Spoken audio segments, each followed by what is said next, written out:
Hi guys, actually bringing you a review today, this time of Tina Fey's Bossypants.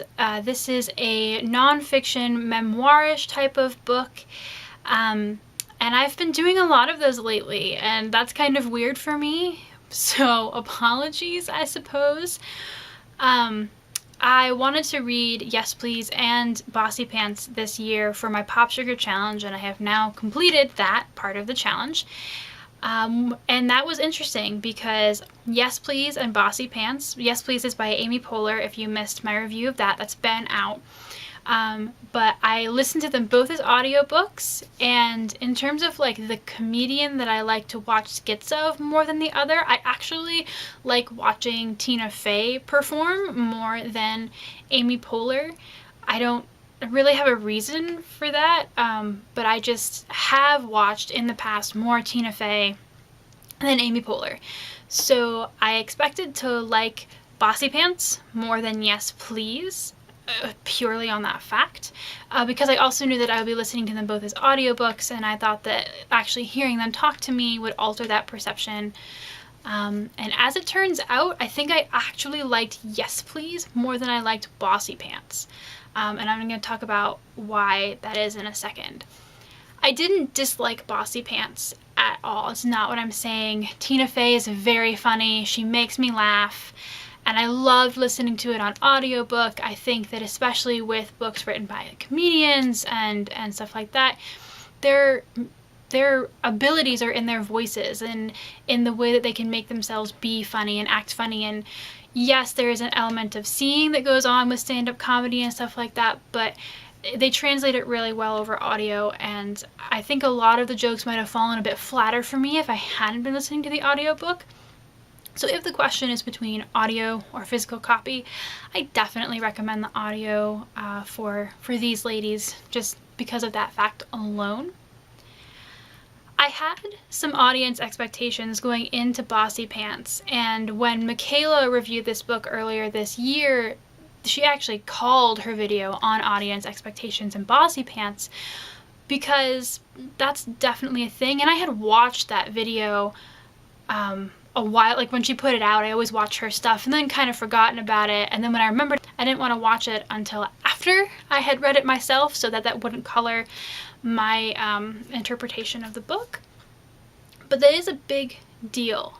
The title of the book is Bossypants, and you kind of assume that it's going to be on how Tina Fey became such a powerful comedian, you know, ruler of all in terms of 30 Rock.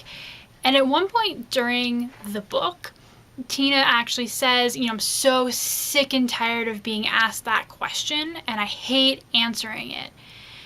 And I feel like that's kind of the tone of the whole book, is that she knows that she's supposed to be answering this question, but she doesn't want to. She thinks that the question is dumb. She's tired of answering it, tired of being asked it. And so the idea of writing a novel on that concept doesn't like do anything for her. And so I enjoy what she put in the book. I enjoy learning about her, how she got started, the things that she learned along the way.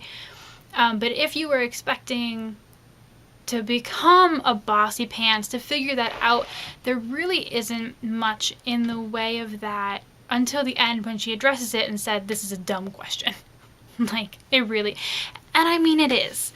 I think that, you know, asking her, how do you do it all, is just silly, because she does it all, and there are tons of people who just do it all, and it's not pretty and it's not easy, and there are no instruction manuals for it, but you just kind of do it and you muddle your way through. And in reading the book, I understand how she gets to the point where she muddles her way all through it, but it's not the focus of the book. And it's not what Tina herself is interested in.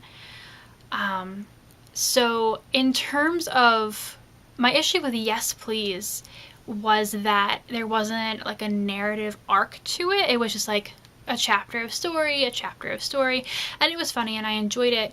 And so I thought with Bossypants that I would actually like it more because there's more of a narrative arc. But I think that my issue with it is like the reverse of Yes Please, which is that Bossypants tries to tell a narrative arc that is going towards a point that Tina doesn't want to make or doesn't actually believe like is a point. And that just flippers that whole ending and doesn't really, like, that's not really a punch. Tina is way more interested in talking about so many other things, and she has so many other important things to say. And I really would have been interested in the book, I think, more if she really felt like she had that free reign to maybe do the kind of more piecemeal style that was used in Yes Please by Amy, to really just tell stories of her life the way that she wanted to without feeling like she had to answer the Bossypants question. So yeah, I know that sounds like the whole book is disappointing, and it's not. It's only disappointing if you assume that you will get an answer to the Bossypants question. If you are interested in knowing more about Tina, her personality, really feeling like she is talking to you as a friend, retelling stories of her life and being funny, then definitely 100% listen to the book. And I do mean listen. I think that hearing Tina talk to you just gives it that extra layer of, you know, personal connection. But yeah, so it's just interesting to see how with Yes Please I didn't like what I didn't have, and Bossypants gave it to me, but it lost the personality from Yes Please. And I know that there's no reason to put Tina and Amy's book side by side, but I just thought it was interesting to have that flip-flop happen and still find something missing. So I don't know, maybe it's my fault. Maybe I'm just impossible to please. Whatever.